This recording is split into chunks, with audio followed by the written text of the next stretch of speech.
Well, good day and welcome to the show. I'm Maggie Linton. It's a day of first. On this day in 1860, the first Pony Express rider reached Sacramento, California. In 1902, James Cash Penney opened his first J.C. Penney store in Kimmerer, Wyoming. And in 1954, Hall of Famer Hank Aaron played in his first game with the Milwaukee Braves. Speaking of baseball, I have to give a shout out to the Baltimore Orioles as they continue to be the only unbeaten team in the majors. And, when I start rooting for people, sometimes it means they're going to be losers. But anyway, I know it's early, but as they love to say in Baltimore, how about them O's? Because they are really rolling right now. So let's get rolling today. If you've ever thought about doing a reverse mortgage and don't have a clue where to start, then you definitely want to listen to our next guest, who will be with us for the full hour. Tom Simonton is Director of Housing, and Carmen Jones-Burke is the Senior Housing Counselor. She's known as the guru of reverse mortgages, both with GuideWell Financial Solutions, a.k.a. the Consumer Credit Counseling Service of Maryland and Delaware. Good morning, Tom. Good morning, Maggie. How are you? I'm just doing fine. Good morning, Carmen. Good morning, Maggie. How are you today? I am fine. I am thrilled to have both of you on because I know of a number of people who have had both good and bad results with reverse mortgages. And so, Tom, I'm going to start with you. What are just some general things that people need to keep in mind when they're thinking about doing a reverse mortgage? Well, I personally think it's like anything else when you're making a major purchase, because essentially you're buying a product here in the form of a reverse mortgage, and I think that you need to have a good understanding, not just a basic understanding, but a good understanding of the entire process and what it can mean for you in your future. Reverse mortgages certainly aren't for everyone. They are a good financial tool, but only as it applies to your circumstances. All right. Carmen, let's talk about age and some of the other qualifications that people need to get into a reverse mortgage. Absolutely. You have to be at least 62 years of age in order to qualify for a reverse mortgage. But if there is a younger spouse, it's certainly acceptable to still obtain a reverse mortgage. There are new rules that apply where that is concerned. In terms of property eligibility, most single-family homes, condominiums, manufactured homes are going to qualify for a reverse mortgage. Conditions do apply, but most people will find that they're going to be eligible. What's critical is that you have sufficient equity in the property itself, because the reverse mortgage is going to need to be sufficient in order to eliminate any existing lien against the property. All right, folks, yes, the phones are going to be open today, 866-801-8255. Once again, that's 866-801-8255. When we talk about how much equity they have in their home, can you own your home outright, need money, and still be able to qualify? Absolutely.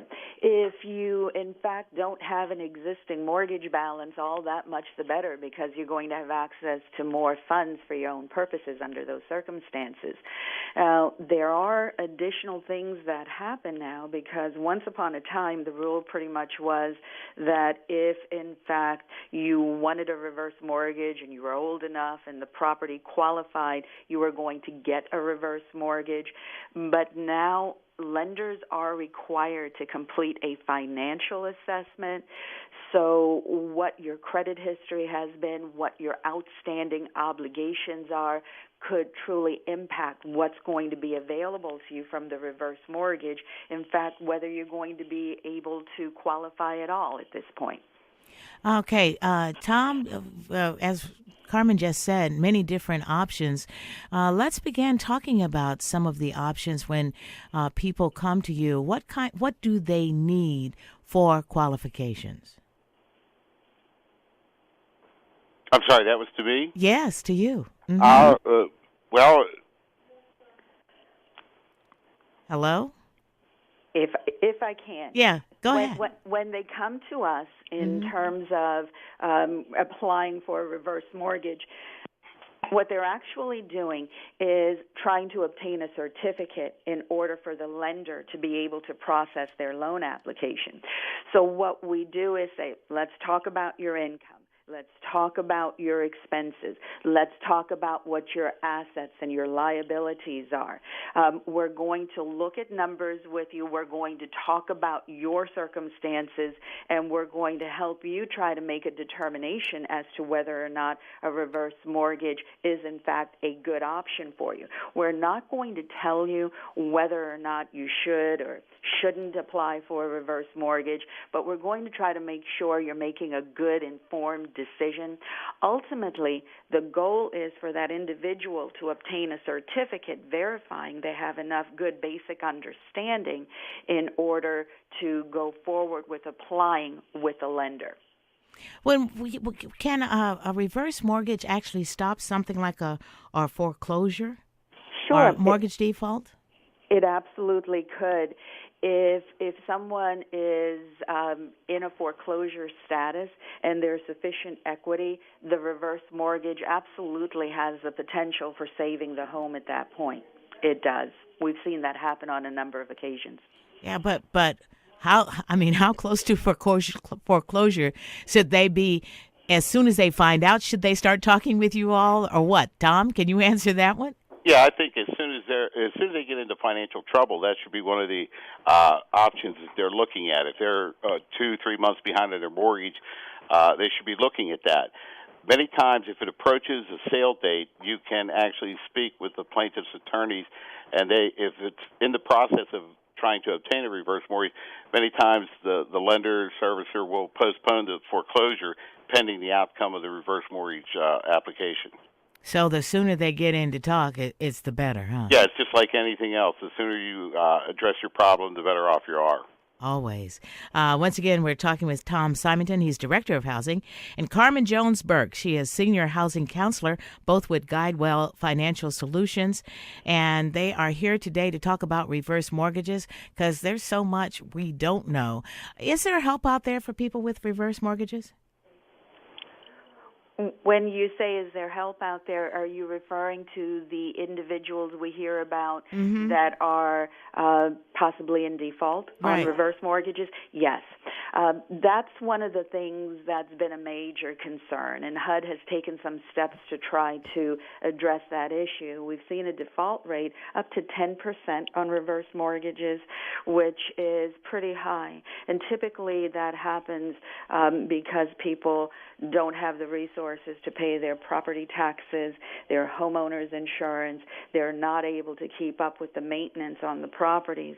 The lenders don't automatically go to, you haven't done these things, so therefore we're going to move to foreclose. They do initially attempt to work with the borrower, which means they're going to make sure the taxes are paid. So from the available funds, they'll pay the taxes and then work with the borrower in order to repay those funds. There are counseling agencies that have special training in loss mitigation for the purpose of HECM default or home equity conversion mortgage default. All right, we've got a call from Ethel in California. Good morning, Ethel. Thank you for calling.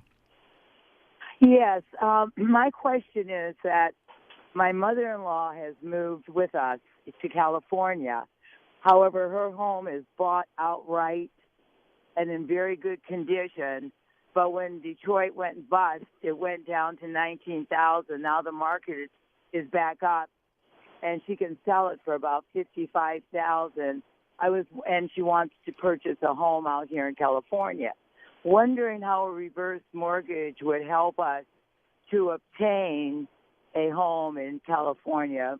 We're talking about maybe spending $350,000, and that's the low in Oakland, California. Right. Well, what happens with HECM for purchase is what it's called. It's a home equity conversion mortgage for the purpose of purchasing a property. you basically have to have enough resource to bring to the table. And the amount of money you have to bring to the table is based on what they're going to make available to you from a reverse mortgage. You see, when you obtain a reverse mortgage, they only give you access to a portion of the property value. So to make this very simple, let's assume the property is $100,000. The reverse mortgage gives you access to $50,000.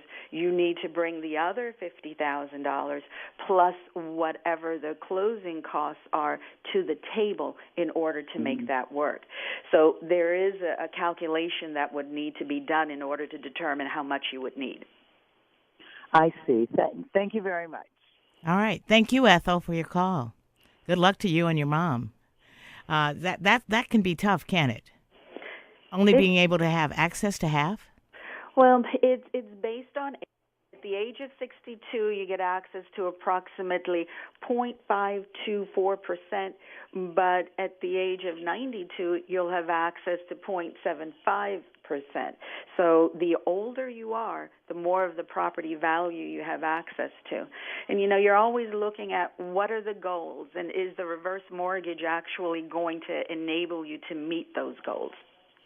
Now, like you said, according to age, does it also, so often I see people going into reverse mortgages, not just because they can't meet their tax thing, but also because of health. Does that look at it differently, Tom? Well, again, it all depends on your circumstances. A reverse mortgage for the purpose of purchasing a home, it's obviously for folks who want to downsize. It can be used for emergency medical expenses. Again, it all depends on, as Carmen said, regarding age, equity in the home, that type of thing. All right. Can families wind up losing a home by not keeping up with a reverse mortgage? Yes, that's the default we were talking about. A requirement of the reverse mortgage is that you pay the property taxes, keep the homeowner's insurance in place, pay property-related charges like homeowners association dues, and keep up with the maintenance on the property. If a person fails to do those things, they are considered in default and they could lose that property. There's also a requirement that they remain in that home. So, for example, if, let's say, someone decides to move in with their children and they're gone more than 6 months, they've made the other place their primary residence. So this loan is due. And if the loan is due, that means the full balance is due. So if there aren't resources to pay the loan off at that point, then the sale of the property would become necessary. But whoever's loaning you the money do they actually own the home? I mean, who's in charge of the reverse mortgage? Do they actually own the home, or is it the family that continues to own the home? It's always the person on the deed. It's no different than any other mortgage. When you've got the mortgage, the lender simply has a lien against the property, and as long as you do what that loan product requires, there's no problem. You still own it. That means you can sell it if you want to, anytime you want to. You're still in charge of what happens. Okay. We've got a call from Delaney in North Carolina. Good morning, Delaney. Thank you for calling. Hi. Hi. Good morning. Good morning. I think y'all just pretty much answered my question somewhat with that call what y'all had just said. But anyway, my mom was in a reverse mortgage thing now because my father had passed away. And what I want to know, if my mom passed away, and I want to keep the home, do I assume the loan, or how does that work? Sure. That's a good question, and a lot of confusion exists with the heirs. You basically get 30 days to notify the lender of what your plan is. If you want to keep this property, you're not going to be able to assume this loan. It's not assumable. You're going to need your own resources in order to basically buy the house back, because you're going to have to pay the lesser of the reverse mortgage balance or 95% of the new appraised value. So again, to keep it simple, let's suppose the reverse mortgage balance is $100,000 and the property, let's suppose the balance is $150,000 and the property appraises for $100,000. To keep that home, you would have to finance a new mortgage for $95,000. So could my could my VA cover that, you think, or was there a different process, or what? Well, it's you being able to qualify for a mortgage at that point, and certainly a VA loan, like any other mortgage, could be used in order to satisfy that debt. At that point, it's simply you qualifying for the loan, for the mortgage. So in other words, I will have two mortgages: the house I own now, and trying to keep my parents home.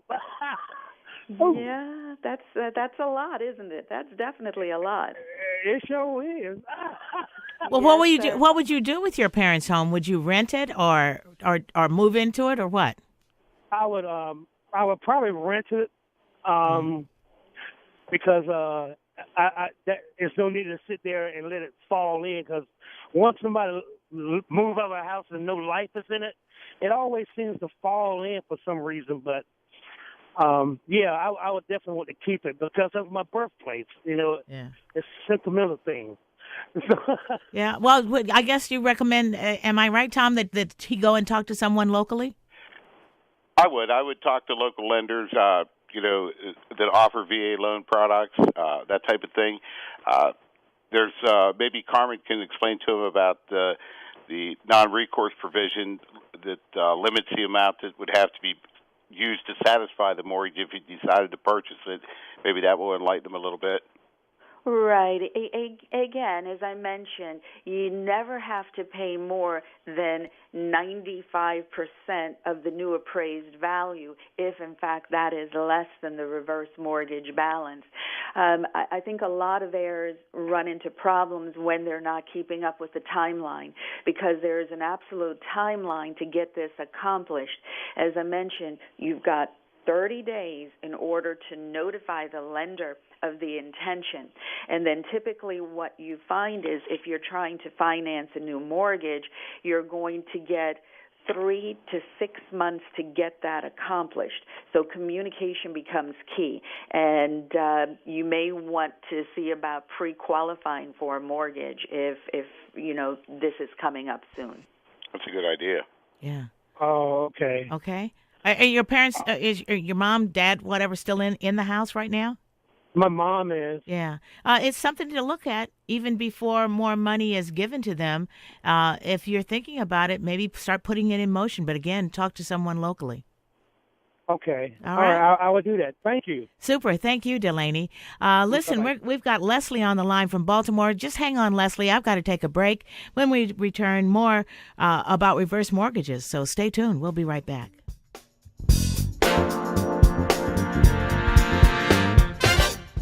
You're listening to the Maggie Linton Show on Sirius XM Urban View. We'll be right back.